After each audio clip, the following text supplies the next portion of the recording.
cord, we don't have cable, we do everything through Hulu and Amazon and streaming and such, so I don't even see commercials. Well, not so much me, but my wife's a target audience for many of the people who are working against us, for the people who are trying to sell products that would impact our bottom lines. The direct mail. How effective would a direct mail campaign be to 6.2 million Missourians saying yay corn? Not very effective. Not much bang for your buck, as Becky would say. There you go. Yeah. And these once-a-year days in the Capitol, they're great, but they're not very effective. Because every day during the legislative year, she's burning a hole through me right now. I am. Each day of the legislative year, there's like 6 different groups having their Capitol Day at the Capitol. So again, you've got competition just there in that small universe, that one day of the year, in that one building in the country. There'll be 6 other groups, from insurance agents associations to the midwives. And some of them bring banana splits. Some of them bring banana splits. The cooperative's also a client. They have a giant fish fry every year on the front lawn of the Capitol. It's like one of the highlights of the legislative calendar. They're incredibly ineffective. You know what else is ineffective in this slide? T-shirts. T-shirts. That's t-shirt. No, T-shirts. I knew where it was going. Yeah, the T-shirt trap. Did you already watch this on No. YouTube? All right. No, but The T-shirt. Full disclosure. anytime I see a picture, I instantly discount pretty much everything they say if the whole group is wearing the same T-shirt. I don't know why, but I just do. Now, in this, That's hilarious. I'll say it this way. First off, the full disclosure, that's me with the bullhorn. If you're going to be an effective grassroots person, you have to have your own bullhorn too. Can we all get Missouri corn bullhorns? Yeah, I'll see what I can do. Okay, all right. Anyway, this was a local community event, but how we had to get all the T-shirts and stuff. It was cool. But at the Capitol, this Capitol, any of the other 49 capitals, the United States Capitol, it's not going to make that much difference, because when I would come out of my office to try to get to the floor, try to get to the bathroom, wherever I was going when I was in the office, I would have this rainbow of T-shirts at me, reds, greens, blues, neon greens, and I didn't know if you were the Missouri corn growers or the 4th grade from Puxico, Missouri. All I knew is you were in my way, and tomorrow there was going to be the same color T-shirts representing different color groups. So what else doesn't work? We talked about being fake or dishonest, not listening. Plug in and follow the elected leaders. In the book here, I've got all the Twitter handles for all the statewide and the federal delegation. Go follow them on Twitter. Go find them on Facebook. See what they're saying. People like Claire McCaskill can't stop tweeting. She tweets her own tweets too. She doesn't. Most of them. Most of them. Roy Blunt, his staff is, they travel logs basically. Every time he stops somewhere for a hamburger, they take a Twitter picture of it or tweet out where they're at, if they're in state. You can't be selling all the time either. You can't be going yay corn, yay corn, yay corn. I said yay corn, not acorn. You can't be doing that all the time either. You've got to balance out your communication, because if you're just going to say the same thing all the time, every time, people are going to tune you out.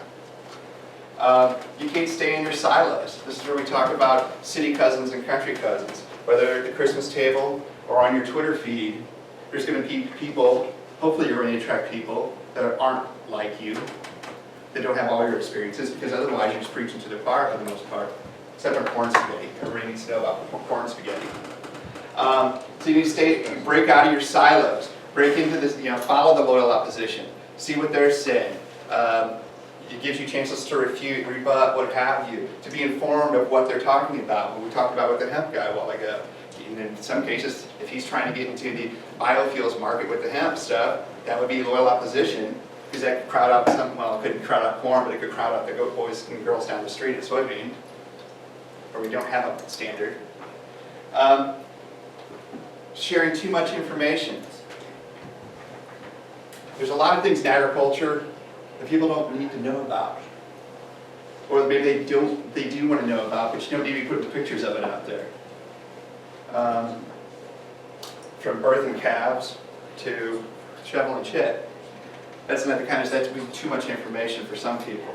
So balance that out. Huh? Be careful what's in your background. But you watch Steve's video, because he's going to talk about that.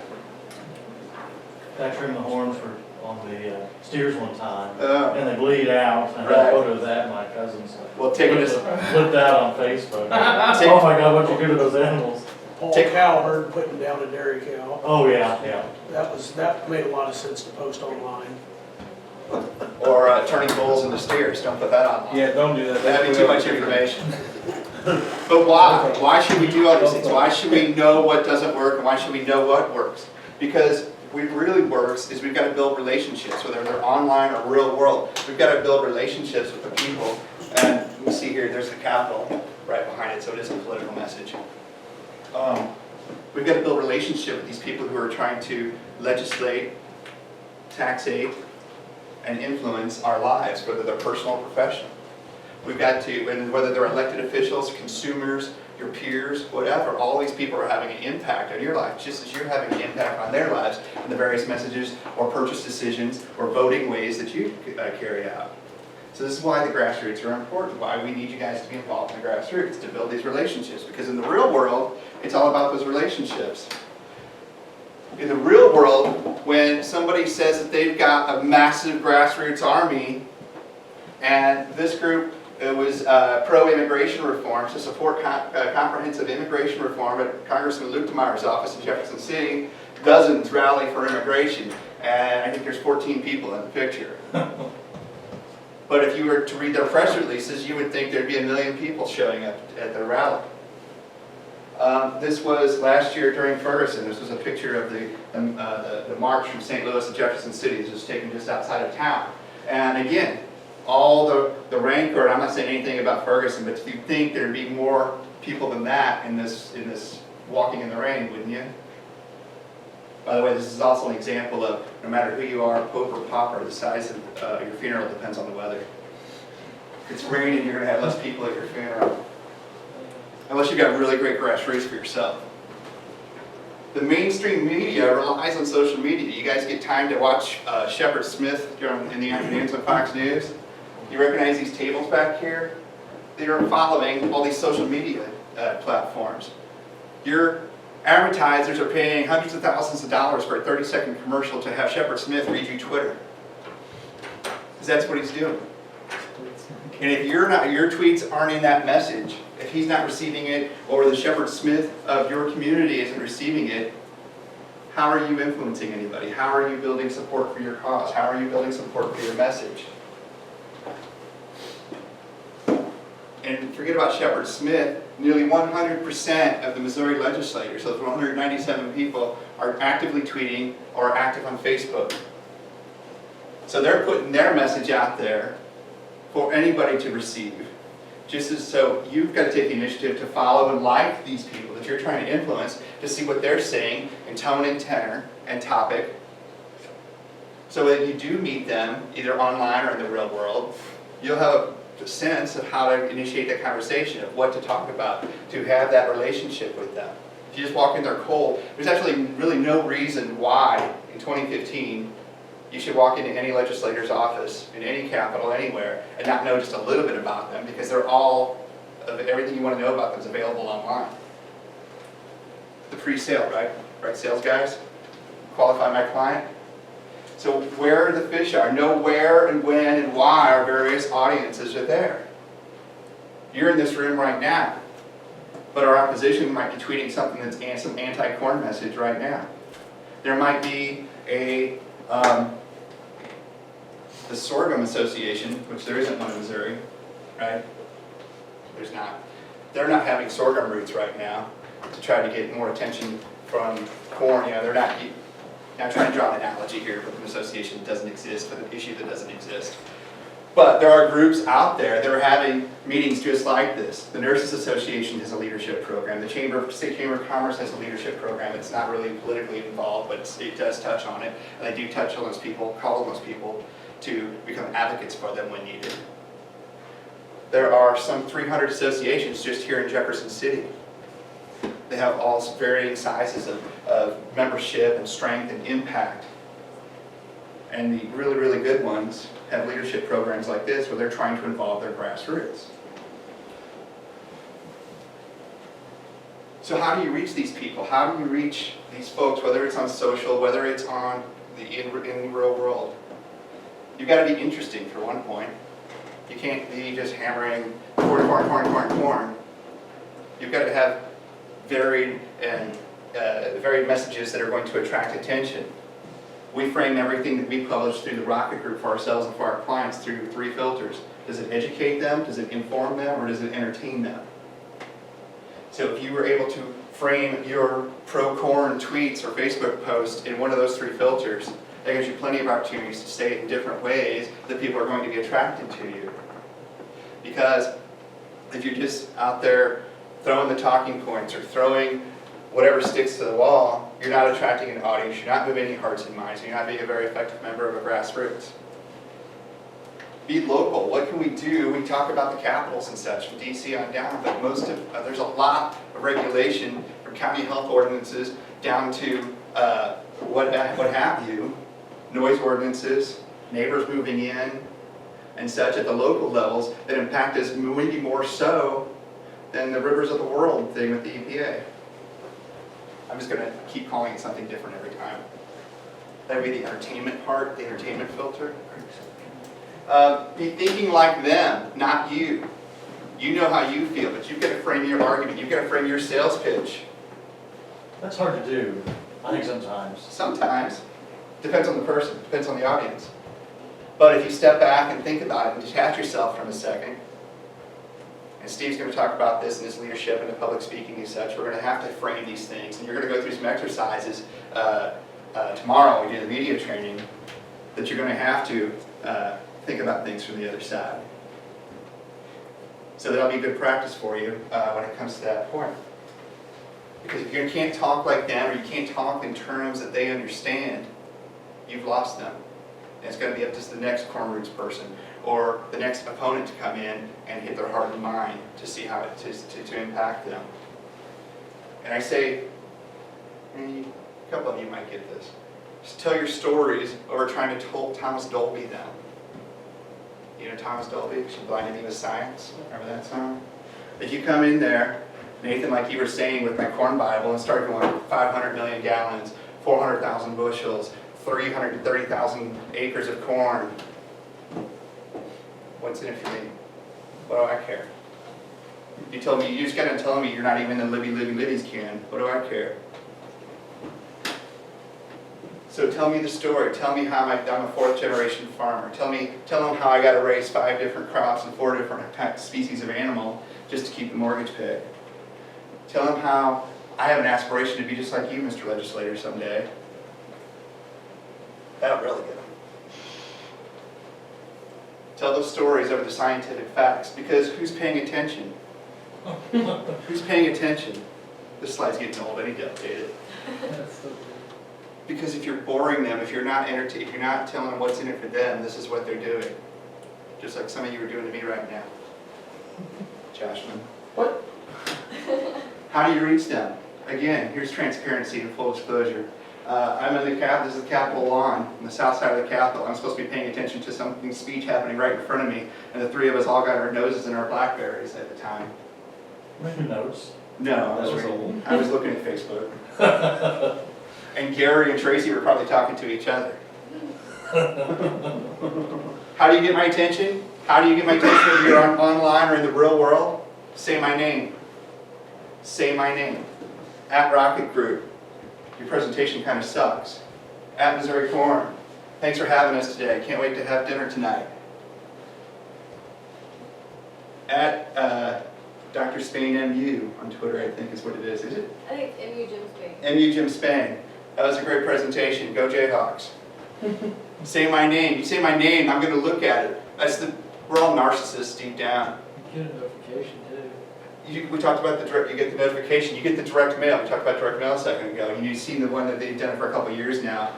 Instead of just putting your name and the address, you open it up and it says, Doug, take this key down to the car dealership, you might have a car. Or Doug, your membership is very, very valued in the corn growers. The personalization. Now there's an extra touch of personalization. It works that way in email marketing as well. If they could figure out a way to personalize a television commercial, they would do it. And people would still watch TV because they want to see if their name was heard or said. That's why the local channels, KRCG does it, not so much in the major markets, but they'll put up submitted grandkid photos and stuff on the local news because all the grandmas and grandpas are going to tune in to see if their grandkid's picture was run during the local news. Even though it's on there for 3 seconds, it was a personal touch. So say my name. And if you don't like Destiny's Child, here's Walter White. Say my name. Say Jay Barnes' name right now. Get your phones out if you're on Twitter. Get your phones out if you're on Twitter. I know there's a couple of you. And tweet to Representative Barnes, who's going to be with us tomorrow, and say, hey, Representative, looking forward to seeing you at the Capitol. XOXO, hashtag corn roots. Or word it how you want to. At jbarnes5. Representative Barnes is one of the representatives from here in Jefferson City. I don't believe Jay has any real connection to agriculture outside of the experiences he's had being a government employee and a legislator. But Jay Barnes, in about 30 seconds, he's going to get 4 tweets that all say, hey, Representative Barnes, looking forward to meeting you tomorrow. And when we meet him tomorrow morning, Is it at the Capitol? Probably meeting at the Capitol? at the Capitol. And by the way, it's TOL, CAPITOL, for the actual building.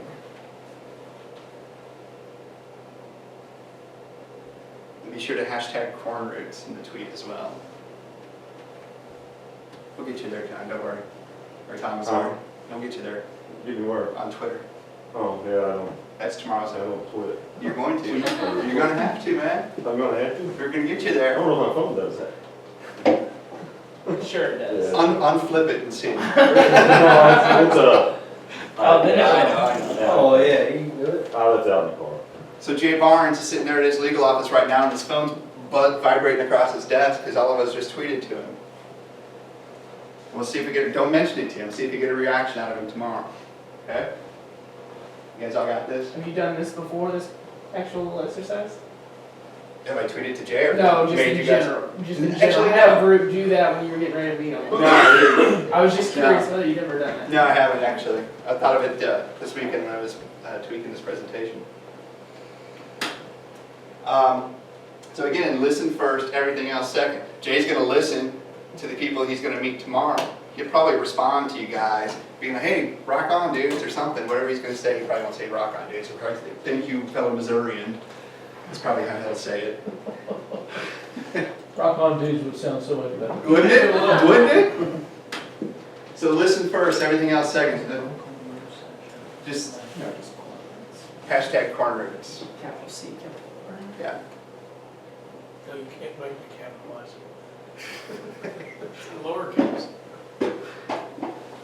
Because you're going to listen for the opportunities that are out there in the communities that you live in, that you surf in on the internet, that you work in, that you worship in, that you drive in, that you eat in, that you drink coffee in, that you buy feed in. Listen for the opportunities to engage folks or to respond to folks with the stories about the true story of agriculture, the true story of growing corn in Missouri, the true story of the Creeks of the Nation Act by the EPA. Listen for these opportunities. That's my dog, by the way. She's got big ears, and it goes well with that message. Another thing we like to tell people is share then like. Look at this right here. This is all the thought that goes into liking something on Facebook, right? To liking something, right there, right there. That's all it is. I don't know how many things you guys liked over the weekend on Facebook, if you were on Facebook over the weekend, but can you remember 5 of them, much less 1 of them? Probably baby pictures, right? Not mine. If you hit the button right next to it, the share button, or the button right next to the like on Twitter, the retweet button, or what have you across the other platforms, and share that information to your audience, to share the corn growers' Facebook message, to share their tweet, to share the message from NCGA, it allows you not only to take that message and deliver it to your friends and your fans and your followers on the social media channels that you know in the real world and on the internet, it also allows you to add your pithy comments, your educated comments, your experienced points of view to that press release or that video or that what have you regarding the information that you're sharing. And what does that make you to your friends and family and followers across the social channels of the real world when you're able to share that information?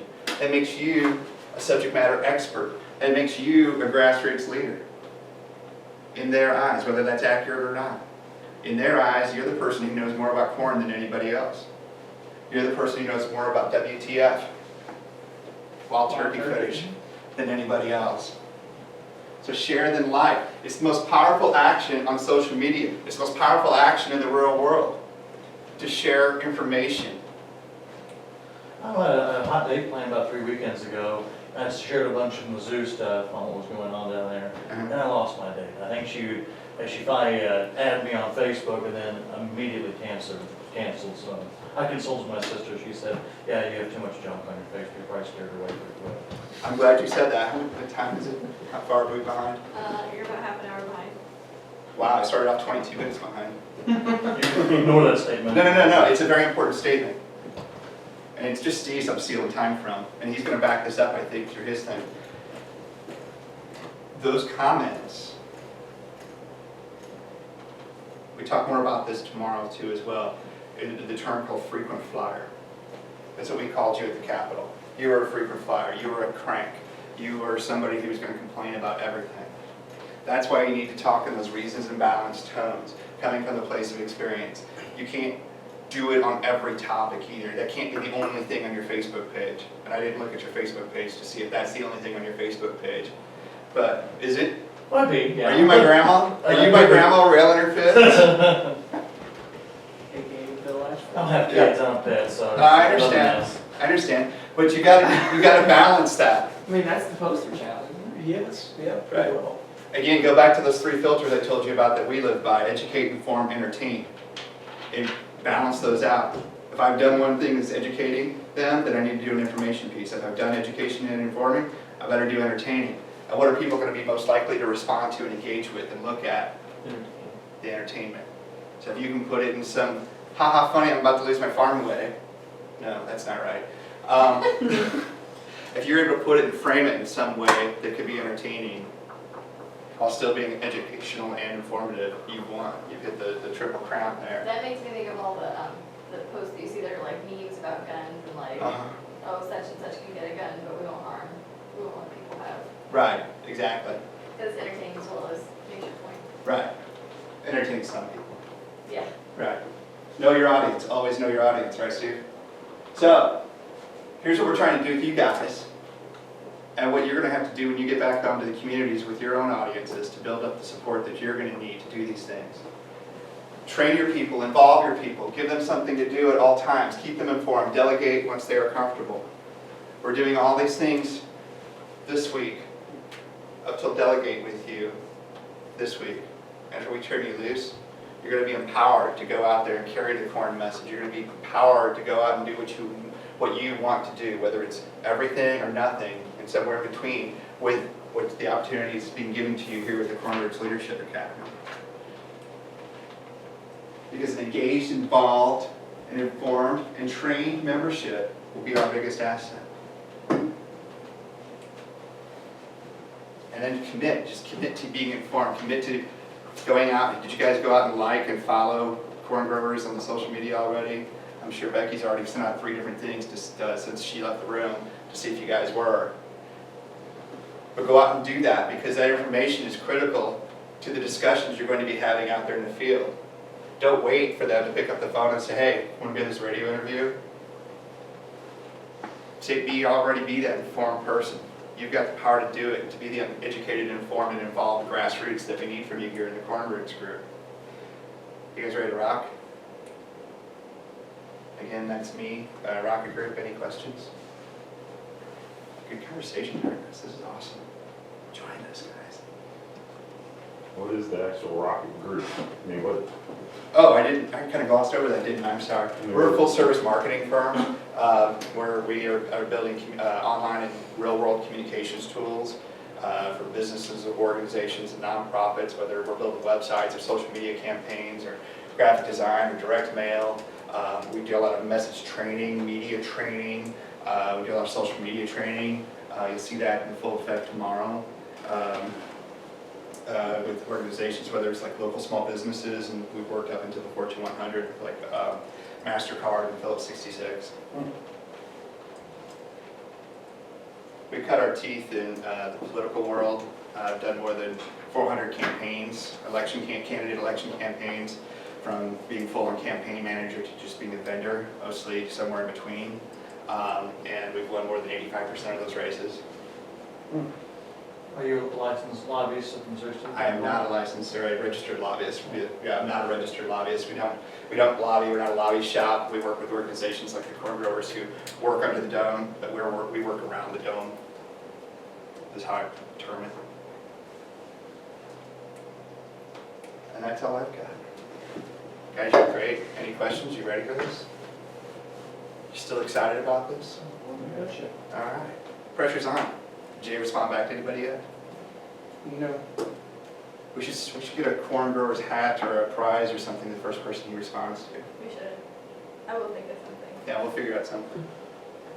See, this goes against everything I was ever taught. It is wrong. It's rude to get on the phone. Oh, God, no. Well, I haven't done any of this. That's why Dead it's- bodies at. Yeah, when you're in college and the professor was up front and he was just looking at a field of laptop tops because you're all taking notes and stuff. That's what I want to see when I'm done. I don't want to see your faces. I want to see you down there either taking notes or tweeting my message or doing that kind of stuff. Because again, that's what you want when you're talking, because you want to have your message reach the audience of audiences of audiences. So always encourage it. If you get the chance to speak at a Rotary or the Corn Growers National Convention or something, encourage that activity while it's going on. Did you have your slides? Yes. Okay. Let's take a 5-minute break while Steve gets set up. Y'all need a longer break? You know, right? Everybody, 5 minutes will be. Good. go switch your legs. Stretch a little bit. You give them more, they won't come back. That's pretty. Tyler, what's your size? What year did you get out of Missouri? 02 is when I graduated. Okay. Well, You? about that. Oh, 5. So we're gonna get.